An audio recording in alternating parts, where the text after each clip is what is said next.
السلام عليكم، اهلا بكم في حلقه جديده من الهبد والقش الفخم. معاكم دكتور فويس محمد عادل، وزي ما انتم عارفين حلقاتنا بنجيبها من كوكب زحل الفخم، بنتكلم عليه موضوع من السياسه، من الفن، من الرياضه، من الاساطير، من العلم. بنتكلم بنهبد ونقرش بالفخامه، بس في الاخر ايه؟ ايوه، لازم نستفيد حاجه. طبعا الحلقه دي هي الجزء الثاني من حلقه اللعيبه اللي راحت من الاهلي للزمالك وبالعكس، وختمنا الحلقه اللي فاتت بفتره التسعينات، وان صفقه القرن فيها كانت انتقال الكابتن رضا عبد العال من الزمالك للاهلي. تعال بقى على فتره الالفينات، ودي حصل فيها انتقال لعيبه اكتر من الفترات اللي قبل كده بحبتين شويه. طيب عندك الفتره من 2000 ل 2010 2011 حصلت حركه انتقالات كبيره سواء من الاهلي للزمالك او العكس، بس اغلبها كانت صفقات عباره عن ايه؟ لعيبه والله كانت بتلعب بين الواحد مثلا من ناديين، سافرت بره قلبت عيشها وجربت حظها في الاحتراف، كبرت في السن راجعه من اوروبا على هنا، يا هترجع على ده يا اما على ده، او لعيبه تانية يعني كانت كبرت في السن شويه فاتنقلت برضه من النادي ده للنادي ده. دي كانت اغلب الصفات السائده في الصفقات دي. يعني مثلا عندك في صفقات اتنقلت من الزمالك للاهلي زي نادر السيد، طارق السعيد، محمد صديق، اسلام الشاطر، هاني العجيزي، كابتن احمد حسن الصائغ عميد لاعبي العالم. وطبعا ده كان راجع ساعتها من بره وبعدين راح شويه على الزمالك والاهلي وهكذا، ولعب ايه في الاثنين زي ما انتم عارفين يعني. تمام. وفي برضه لعيبه تانية اتنقلت بالعكس من الاهلي للزمالك زي كابتن احمد فيليكس وزي حسين ياسر المحمدي وزي محمد عبد الله اللي لعب برضه في الاسماعيلي. ولكن زي ما كانت فتره التسعينات فيها صفقه مدويه، صفقه القرن يعني زي ما بنقول لكابتن رضا عبد العال، برضه في فتره الالفينات في صفقه هي صفقه القرن، وهي انتقال التوأم من الاهلي للزمالك. يا ابني، يا ابني التوأم بتوع الكوره، الله يخرب بيت المونتاج، مش دول، مش مسلسل التوأم بتاع مدام ليلى علوي، التوأم. ايوه هم دول. تاني، انتقال الكابتن حسام وابراهيم حسن التوأم من النادي الاهلي لنادي الزمالك. كابتن حسام وابراهيم تقدر تقول عليهم ان هم من ولاد النادي الاهلي، يعني بداوا من الناشئين من سنه 79 لحد ما صعدوا للفريق الاول في موسم 84 85. وخد عندك بقى تاريخ حافل من الانجازات والبطولات، اعتقد يعني الناس كلها عارفاها سواء الجيل القديم او الجيل الوسط او حتى ايه الجيل الجديد. حسام وابراهيم حسن ماركه مسجله. يعني عندك مثلا كابتن حسام لعب مع الاهلي حوالي 300 مباراه، 142 هدف، الهداف التاريخي الثاني للنادي الاهلي. عندك كابتن ابراهيم حسن لعب 292 مباراه، اقل شويه لان في موسمين كابتن ابراهيم ما لعبهمش، واحرز حوالي 33 هدف، 23 بطوله احرزها الكابتن حسام و19 للكابتن ابراهيم. حاجه يعني حافله ملهاش حل. وحتى احترفوا من هناك وسافروا لليونان ومنها على الدوري السويسري ولعبوا في كاس الاتحاد الاوروبي وتالقوا حاجه جامده جدا. بعد كده لما رجعوا وكملوا فتره لحد بدايه سنه 2000 تمت اعارتهم في الشتاء لنادي العين الاماراتي، وهنا بقى ابتدت الحدوته. في الفتره دي كان الكابتن حسام ابراهيم لما راحوا في العين الاماراتي كان سنهم حوالي وصل ل 34 سنه وشويه. المهم يا سيدي في الصيف في شهر اغسطس في كلام اتقال ان اداره النادي الاهلي شافت انهم يعني كبروا شويه في السن وغير قادرين على العطاء والكلام ده كله زي ما انتم عارفين بلغه الكوره، وقرروا الاستغناء عن التوأم. طبعا الكلام جه لمين؟ للكابتن حسام وكابتن ابراهيم، وده على لسان كابتن حسام نفسه اللي انا هقول ده دلوقتي، ان هم ما كانوش عايزين يلعبوا في حته بره الاهلي في مصر، وبرضه ما يزعلوش حد يتنقلوا لنادي تاني جوه مصر. فخدوا بعضهم واخد بالك لما رجعوا راحوا على فين؟ راحوا على تركيا. المهم لما وصلوا هناك تركيا جه الاتصال اياه اللي هو في وسط الصفقات دي كلها. مين؟ من الكابتن احمد رمزي من نادي الزمالك. كلم الكابتن حسام والكابتن ابراهيم وقال لهم احنا عايزينهم في الزمالك. طبعا كابتن حسام عاملها مش داخله دماغه، ده انا سايب البلد كلها ومسافر تركيا عشان اخلص اصلا من الموقف ده.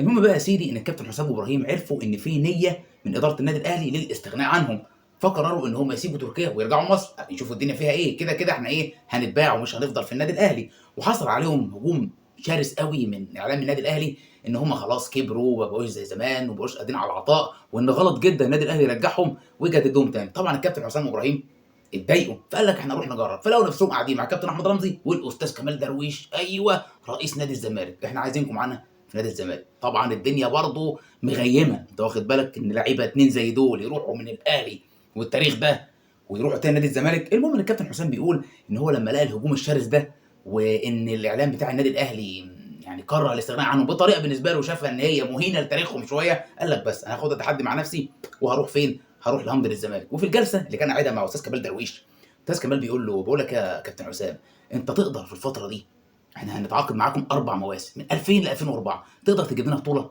يعني مثلا ناخد الكاس بطريقه الكابتن حسام. قال له ما شاء الله كابتن كمال، انا وابراهيم احنا جايين ناخد دوري. وحصل. لعبوا ال4 سنين، مضوا من 2000 ل 2004 وكابتن حسام بيقول ان في اليوم اللي كان هيتعمل فيه المؤتمر الصحفي خلاص وما يروح نادي الزمالك ويعلنوا عن الصفقه، ما كانش برضه مستوعب انه رايح نادي الزمالك عشان يمضي فيه، لدرجه انه قال في دماغه انا هقرر ان انا اعتذر وما اروحش. المهم قال لك لا، انا لعبت في النادي الاهلي وخلاص كده يعتبر انا خلصت، وفي ناس اتفقت عليا بطريقه محترمه وواضحه انا هروح نادي الزمالك. المهم راح وقال لك الحاجه اللي رجعته شويه على اللي كان في دماغه، الاستقبال الحافل اللي كان مجلس الاداره، لدرجه ان هم حسوا ان هم اصلا كانوا بيلعبوا في الزمالك. قال لك بس على الله ومضينا. ومن هنا يا مؤمن 4 سنين ب10 بطولات خدوهم مع نادي الزمالك من اصل 11 بطوله حققها نادي الزمالك اصلا في 4 سنين. كابتن حسام ما شاء الله يعني احرز 54 هدف، كابتن ابراهيم 8 اهداف، وزي ما قلت لك خدوا 10 بطولات منهم 4 دوري.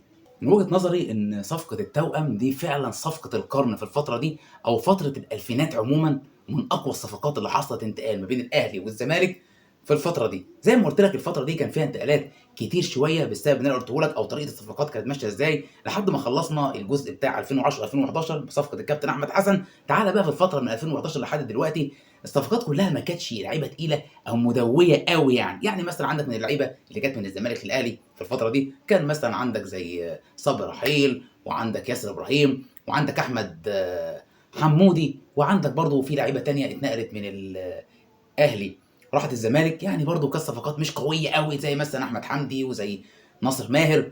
ممكن صفقه كابتن عبد الله السعيد تكون قويه شويه لان هو عمل تاريخ مع الاهلي، بس هو جابها من الطريق المباشر. كابتن عبد الله تقريبا طول عمره ايه يعني عميد الاحترام، لعب على الاهلي عمل تاريخ، راح الاهلي احترف، نزل فانيله بيراميدز هوب نزل من الطياره حط جون في الاهلي زي ما كنا عارفين، بعد كده راح الزمالك وحاجه في منتهى الاحترام وماشيه كويس لحد ما جينا لاخر 3 صفقات تقريبا كده، ايوه او 4 بين الناديين دول اللي عملوا ضجه شويه. بدايه من صفقه كهربا، وراها صفقه امام عاشور، وصفقه اشرف بن شرقي، واخر صفقه اللي هي صفقه احمد السيد زيزو، ودي اللي عملت الهيجان الجامد كله.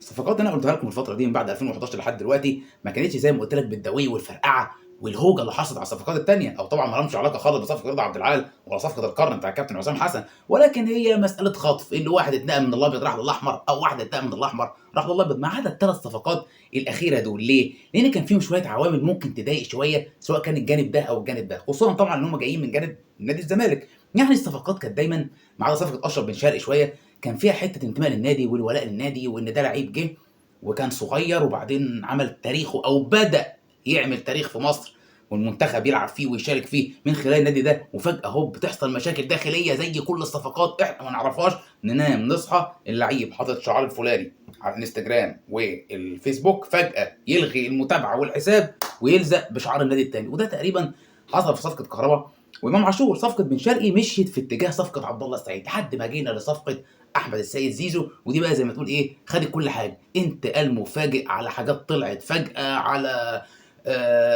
فلوس، على مستحقات، كل اللبش اللي في الصفقات، واخد بالك على ان هو نجم الزمالك وابن الزمالك بس يلعب في اي حته غير الزمالك، وكل الكلام ده كله زي ما تقول اتطبق في ال3 صفقات دول مع صفقه بن شرقي بالتدريج. بذكر اللعيبه اللي انا قلتهم بدايه من كابتن حسين حجازي في العشرينات والثلاثينات لحد اخر صفقه اللي هي كابتن احمد السيد زيزو، فكره يا اولاد الانتقال او انك تسيب مكان لمكان تاني سواء كان نادي او غيره، ايه مشكلتها او ايه الضجه اللي تتصورها كده بدماغك؟ فكر معايا انها بتعمل قلق والقلبان ده كله، غير طبعا هو لعيب مشهور وكيان كبير والكلام ده كله. انا اتخيل معاك كده تخيل بسيط خالص ان اللاعب ده قاعد مثلا في النادي والنادي ده هو المنطقه اللي هو فيها، تمام، وان اهل المنطقه دول هم مثلا عيلته او اصدقائه المقربين. تخيل لو انت في بيتك او في منطقتك بيبقى الناس اللي حواليك المقربين في البيت كام؟ 5 6، في المنطقه 1000 2000، انما دول ناس مشجعين بالملايين وبيختلفوا في انتماءاتهم واهواءهم وتفكيرهم. في منهم اللي بيشوفها عمليه تجاريه بحته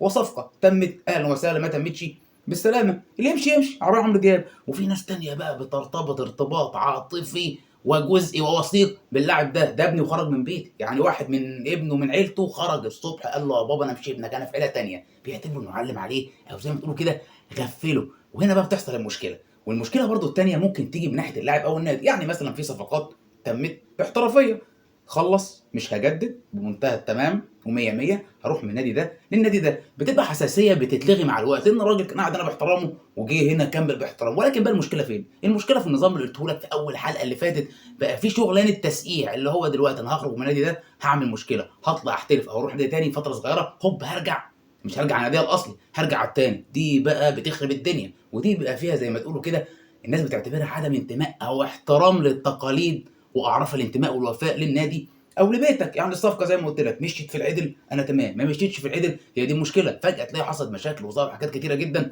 الناس والجمهور ما يعرفهاش وبيتفاجئ بيها، ولكن كل اللي بيبقى في دماغه هي الحتة اللي أنا قُلتها لك، إن هو خرج من بيتي وعلّم عليَّ وغفّلني. الانتماء يا أولاد لأي مكان سواء كان النادي اللي أنت بتلعب فيه أو حتى محل شغلك أو بيتك أو بلدك أو حتى يعني هاقول لك إيه، القهوة الكافتيريا اللي أنت بتقعد فيها، الانتماء دوّة لمّا بيكون عندك وأنت بتمارسه بيعمل حاجة اسمها الوفاء، الوفاء ده بيجيب ثناء، لأ مش ثناء جميل واحدة ست، ثناء بالث، يعني الشكر، لمّا يكون منتمي وعندك وفاء الناس بتشكرك عليه، وهنا تقدر تخرج زي ما بيقولوا في كرة القدم من الباب الكبير، باب التاريخ وباب الإنجازات وباب الاحترام لمين؟ للوفاء والانتماء، فتروح الناحية التانية بيبقى في حساسية زي ما قُلت لك الناس المشجعين بيختلفوا في ميولهم، في اللي بيشوفها كده وبينتهي الأمر معاه وعملية تجارية بحتة ويقدروا مداخل شر، في واحد تاني متأثر شوية نفسيًا وعاطفيًا ولكن الاحترام اللي بيفتكره إن الراجل ده ما عملش معايا مشاكل ومشي ما لفّش ولا اتسقّع ولا راح ولا جه ولا عمل مشاكل ولا حتى هرب، إنه مشي كويس، فبرضه في الآخر بيعتبرها له وبياخدها له في دماغه وبيحترمه.